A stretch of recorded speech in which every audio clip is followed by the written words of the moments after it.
Hi, my name is Daniel Foley from Assertive Media. I'm here today to talk to you about the latest Google Panda update that many people across the SEO communities have witnessed throughout the last couple of months. The introduction of Google Panda was first done in February 2011, and the whole principle behind the first instances of Google Panda, previously known as the Farmer updates, was to considerably enhance the quality of search results and to clamp down on websites that were duplicating content, buying too many links, or participating in potentially grey hat or black hat SEO schemes. The first batch of Google Panda updates were mainly to do with synonym updates. There were some adjustments to how Google perceived the quality of links. There's been adjustments to the evaluation of content, domain authority, link authority, but the main updates that we've noticed some considerable changes to the search results stem from Google Panda 3.3, 3.4. They are the two updates that have caused the biggest shift in positions for hundreds of thousands of websites across the internet. It's affected all sorts of industries, everything from travel, holidays, food, general products, electronics. So there's a wide range of websites that have been affected by Google Panda 3.3 and 3.4.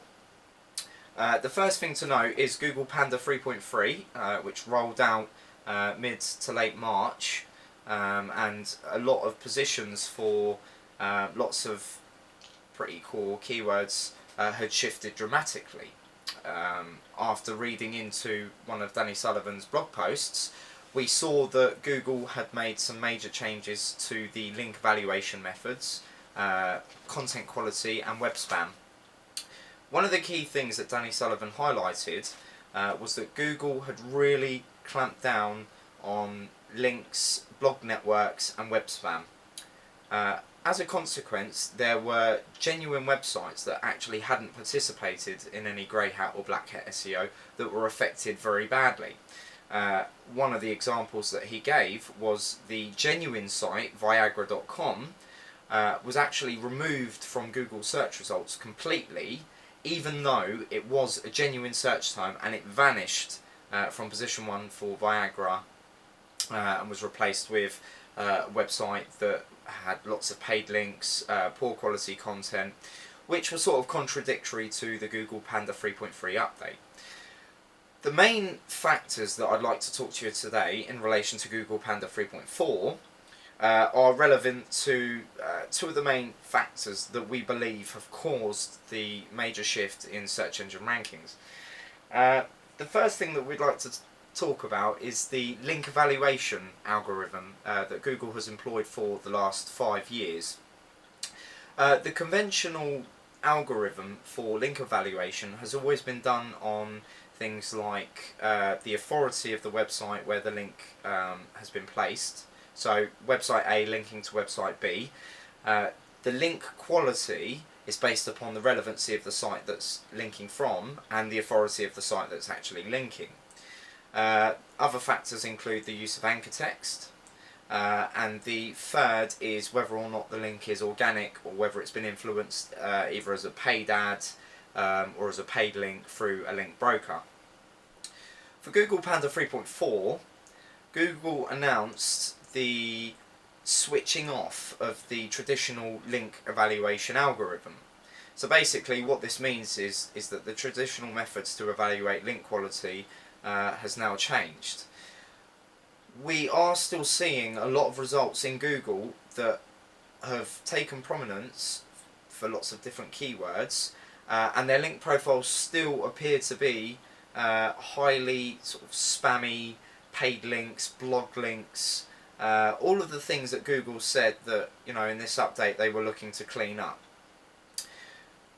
But we feel that for future Google Panda updates, the new link evaluation algorithm will be rolled out, so we think that a lot of the position instabilities that have happened recently will either be reversed or the search results will shift again quite dramatically within the next couple of weeks.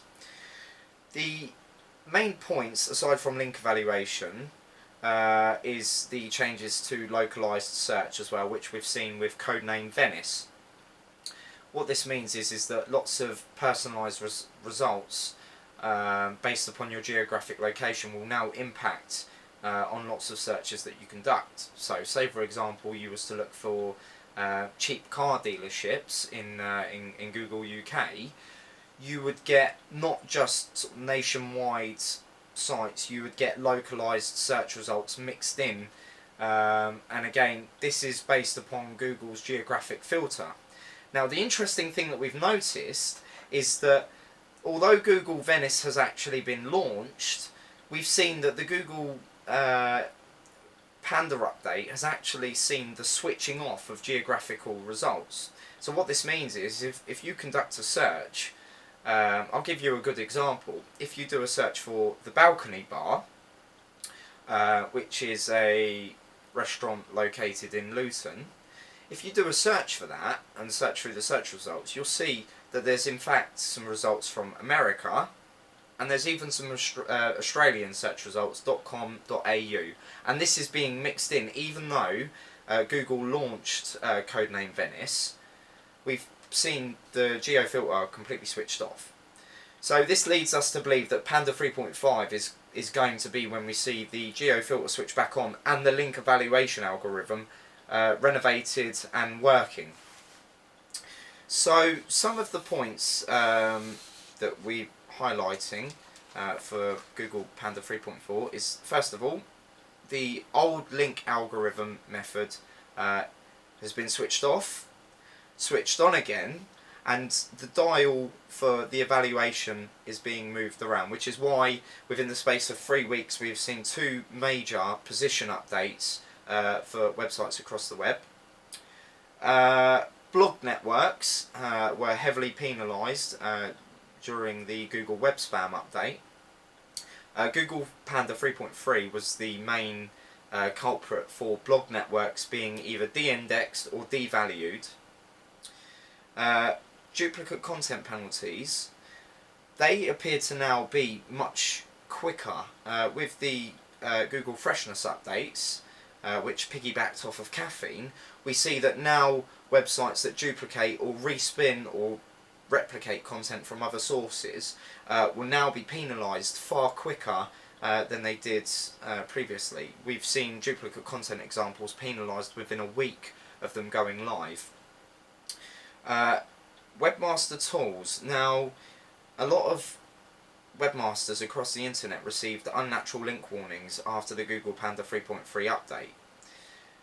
These warnings we feel were actually relative to scaremongering because of 2 reasons. The first one is Google made no specific remarks on which links it did or did not like. They have the power and the ability to do that, but they haven't.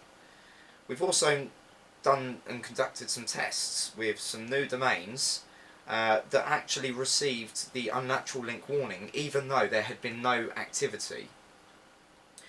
So based upon this evidence, we believe that the unnatural link warning is just basically a scaremongering tactic to ensure that people don't participate in blog networks, forum spam, comment spam, or participating with brokers such as text link ads or any sort of link development services on the internet. Websites that use key content areas for ad space, we've also noticed that they seem to have suffered a knock in positions. Typical examples of this are websites that utilise things like Google AdSense or ad revenue generation services featured on areas where the main area for concentration should be content, images, media, and not advertising. So we've seen that this has also had an impact on some of the websites that participate in these schemes. Heavy forum posting and blog comments. We've seen a number of websites penalised for building up lots of forum spam, blog comment spam, and just basically not contributing any actual value, but just using the comment system to post anchor text links back to their website in aim to try and sort of grow their link influence, domain authority, and so forth. So we've seen that obviously Google, during the web spam update, has heavily clamped down on people that have been participating in these methods. So we recommend for moving forward that you steer clear of sort of heavy forum posting, blog comments. If you're going to do any of that, don't use any sort of anchor text to try and promote your brand or to try and promote keywords that you're targeting, because it will only have a negative effect. If not today, then in the future Google Panda updates. Unnatural anchor text profiles. There's been lots of skepticism in the SEO industry about how this actually impacts on websites.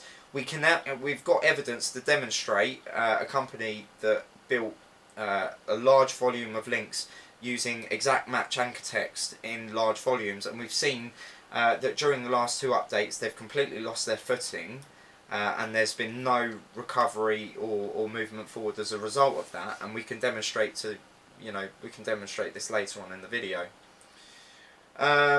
Again, internal blog networks. This is slightly different from external blog networks. Basically, there are a large number of companies that will build an external blog. They'll build content on that blog, and then they will use that blog once it's gained some authority to link back to their own sites. Again, Google has become very savvy at being able to detect this. It can even be as simple as if you've got your Webmaster Tools account or Google Analytics and you're tracking the domain or the blog that you've built and your own website, Google can immediately see a connection between this, and if you're using that for self-promotion, that will also have a negative impact. And again, that, whether that's today or future Panda updates, we recommend for completely organic white hat SEO that you steer clear of participating in such practices, unless obviously there's a genuine reason and you're not interlinking between domains in an obvious way. And I think the last thing that we'd point out in relation to Google Panda is copycat content and link development strategies. Google is basically trying to enhance the quality of its results. Content is obviously the most important thing for any website profile. The behaviour in which your content is generated is immediately apparent based upon what your competitors are doing. If you're going to mimic it, make sure that you find something unique to either blog about or post about or generate content about, and ensure that with that content you utilise some of the new upcoming technologies such as the Google author tag and social media sharing. So if you're producing good quality content, try to get them out through Facebook, Twitter, LinkedIn, Reddit, YouTube. Use as many social avenues as you can and make sure that everything you're doing is completely organic, white hat, and don't be swayed by the current instability in results, because although you may be seeing results positioning well and not complying with the Google Panda release updates, these will fall out and there will be negative impacts in the long term. So our suggestions based upon the evidence that we've got is to remain completely white hat and to focus on content, social media, and making sure that your website has got the lowest possible bounce rate, is completely accommodating for the end user, isn't over optimized, because there have also been updates released, as Matt Cutts has commented, on over optimization penalties. So don't go mad with excessive keyword stuffing in titles. Your content doesn't need to be centered around keywords. It needs to be content that the end user will read, will use, will find informative, and will inevitably lead them to spend more time on your site. The more time someone spends on your site, the better the quality, the more likely people are to share your content and link externally and naturally, which is the good foundation for any website. I'm now going to run through a couple of examples of some of the findings that we have with you, and basically this is just evidence for the Google Panda 3.4 update. If you'd like to learn more, then you can visit our website at www.assertive-media.co.uk. I'll spell that for you. It's www.assertive-media.co.uk. You can also follow us on Twitter. It's just twitter.com/assertive media, all one word. And you can also follow us from Twitter onto our YouTube and Facebook accounts. So thank you very much for watching this video.